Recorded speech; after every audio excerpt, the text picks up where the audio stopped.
Assalamualaikum warahmatullahi wabarakatuh. Alhamdulillahirabbil alamin wa bihi nasta'inu ala umuri dunya waddin. Wassalatu wassalamu ala asrofil anbiya'i wal mursalin wa ala alihi wa sahbihi ajmain amma ba'du.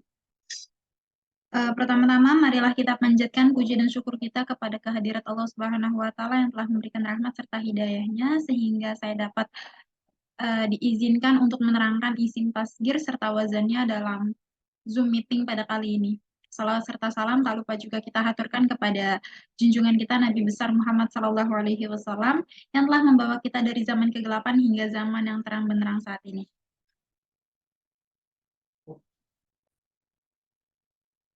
Yang saya hormati Bapak Haji Muhammad Firdaus BAMA PhD selaku dosen pengampu mata kuliah Bahasa Arab 2.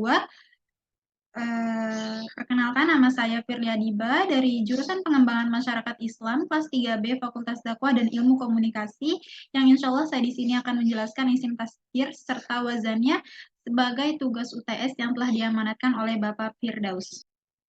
Jadi izinkan saya untuk menjelaskan beberapa isi dari isim tasgir. Yang pertama ada pengertian dari isim tasgir, yang kedua ada syarat dari isim tasgir, yang ketiga ada tujuan dari isim tasgir, yang keempat ada pembagian isim tasgir serta wazan-wazannya yang dipakai di dalam isim tasgir. Langsung saja saya akan share screen materi yang akan dibahas pada pembahasan kali ini. Oke, baik. Jadi pembahasan dan topik kita pada kali ini yaitu tentang isim tasgir dan wazannya.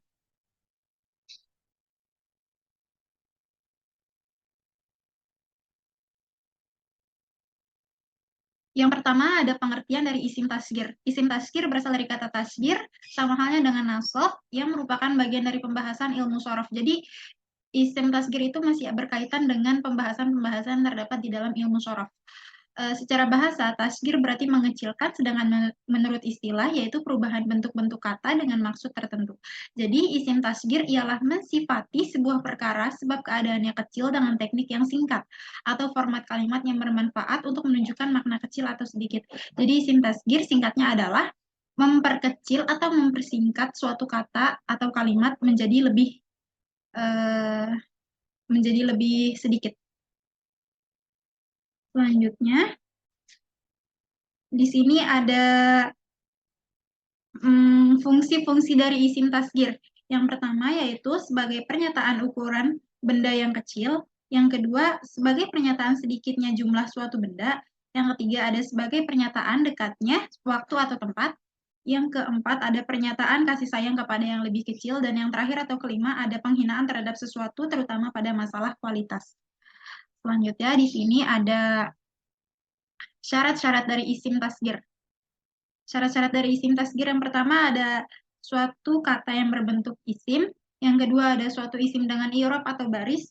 Biasanya i'rab adalah rofa menggunakan baris depan atau domir. Yang ketiga ada isim yang tetap dan tidak dapat berubah, lafaz. Yang keempat ada isim tersebut maknanya harus dapat dikerdilkan terutama secara agama. Kata Allah, malaikat dan nabi tidak boleh dikerdilkan, maka tak dapat ditasgir. Selanjutnya ada tujuan dari isim tasgir. Tasgir mempunyai tujuan-tujuan khusus, diantaranya yang pertama yaitu mengecilkan bentuk dari ukuran kata yang akan dikecilkan. Menzili atau munzili dirubah menjadi munizili atau rumah kecil. Yang kedua, ada memandang rendah atau mengabaikan apa yang dikecilkan. Contoh katanya yaitu kata ba. Jika ingin merendahkan seorang penulis, maka kata tersebut dirubah bentuknya menjadi kata tasgir yaitu kutiba. Contoh lainnya yaitu syair menjadi suair. Selanjutnya yang ketiga ada mengurangi jumlah dari sesuatu yang akan dikecilkan. Contohnya futowatin. Untuk mengurangi langkah yang menunjukkan kelambatan, maka berjalan seseorang maka dirubah menjadi putiyati atau menjadi langkah kecil. Kemudian yang keempat ada menunjukkan dekatnya waktu dan menunjukkan lebih dekatnya tempat. Contohnya qobla yang artinya sebelum. Apabila ingin datangkan seseorang lebih awal dan lebih cepat lagi dari waktu yang ditentukan, maka dirubah menjadi bentuk kubailal ghawarib. Kubailal ghawarib. Selanjutnya yang kelima ada mengagung-agungkan sesuatu agar terkesan hebat dan ditakuti. Contohnya dahiyah. Jika yang membesarkan bencana yang akan menimpa agar orang lebih berhati-hati atau takut, maka akan bencana tersebut dibentukkan menjadi duahiyah. Selanjutnya ada sindiran terhadap sesuatu yang akan ditasgirkan atau menunjukkan dekatnya sesuatu itu dalam diri. Contohnya seperti ibnu. Ibnu kan itu artinya anak. Jika ingin menunjukkan kedudukan anak dalam diri, maka dalam memanggil atau menyebutnya diubah menjadi bani. Materi selanjutnya yaitu tentang pembagian isim tasgir dan wazannya. Jadi isim tasgir di sini terbagi menjadi dua. Yang pertama ada isim tasgir asli dan yang kedua ada isim tasgir tarkim. Selanjutnya ada wazan yang dipakai untuk isim tasgir ada tiga, yaitu yang pertama ada fu'ail, yang kedua ada fu'ail, yang ketiga ada fu'ail. Selanjutnya di sini ada pengertian dari isim tasgir asli. Isim ini berlaku untuk kata yang tidak memiliki huruf tambahan. Semisal kata dasarnya berhuruf 3, maka hanya 3 huruf itu saja, tidak ada perubahan lain. Pada isim seperti ini, maka berlaku isim tasgir asli. Untuk membuat isim tasgir asli, kita hanya membutuhkan atau menambah huruf ya sebelum huruf terakhir. Contohnya dari nahar atau sungai menjadi nuhair. Selanjutnya ada contoh kata hal menjadi halail. Terus contoh selanjutnya yaitu yadda menjadi yadayah. Kita next. Di sini ada pengertian dari isim tasgir tarkim. Jika kata dasar memiliki huruf tambahan seperti alif, ya atau lam, maka untuk mengubahnya menjadi isim tasgir, maka dapat menggunakan isim tasgir tarkim. Contohnya dari hublah jadi hubailah yang tadinya tidak ada huruf ya-nya dengan tak marbutohnya ditambahkan huruf ya dan tak marbutohnya. Selanjutnya di sini ada wazan yang dipakai untuk isim tasgir. Yang pertama ada fa'il.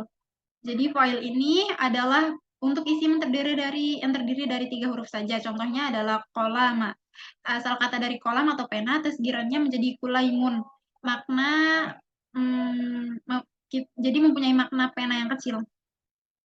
Contoh selanjutnya ada abdun, seorang hamba terdiri dari 3 huruf. Fa'il huruf fa-nya itu ain, ainnya itu ba, dan lamnya itu dal. Jadi ubaida, abdu.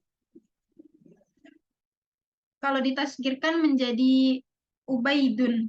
Ubaidun yang maknanya seorang hamba yang kecil. Selanjutnya ada bu'ail atau wazan ini adalah untuk isim terdiri dari 4 huruf. Contohnya adalah kitab, yang artinya buku, maka kalau ditasgirkan menjadi kutaibun. Kutaibun. Ditambahkan dengan huruf ya, ditasdidkan. Kemudian untuk contoh selanjutnya adalah funduk atau hotel yang terdiri dari 4 huruf. Kalimat fu'ailnya itu fa-nya itu fa, ainnya itu nun, ain yang keduanya itu dal, dan lamnya itu kok. Untuk tasgirannya itu kunaikidun. Selanjutnya yang terakhir ada fu'ail atau wazan ini adalah untuk isim terdiri dari 5 huruf, yang huruf keempatnya adalah huruf i'lah. Contohnya adalah miftahun atau kunci. Bentuk tasgirannya menjadi mufaitihun. Itu terdiri dari 5 huruf. Fa-nya itu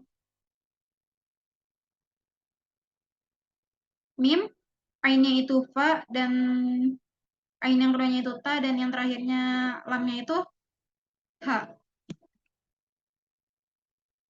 Jadi itulah sedikit penjelasan tentang isim tasgir dengan wazannya serta syarat dan tujuan dari isim-isim tasgir tersebut.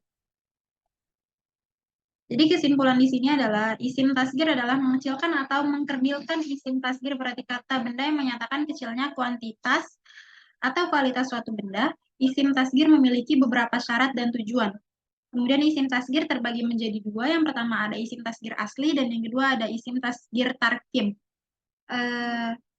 Isim tasgir memiliki wazan yang dipakai sesuai dengan jenis dan huruf yang dipakai seperti tadi yang sudah saya sebutkan. Ada 3 wazan di sini, fu'ail, fu'ail, dan fu'ail. Itu saja penjelasan materi dari isim tasgir dan wazan yang dipakainya dari saya. Apabila kurang lebihnya mohon maaf. Saya di sini juga masih tahap belajar. Unzur maqala wala tanzur man qala kullu ami wa antum bihair fi siha wal afiyah. Wassalamualaikum warahmatullahi wabarakatuh.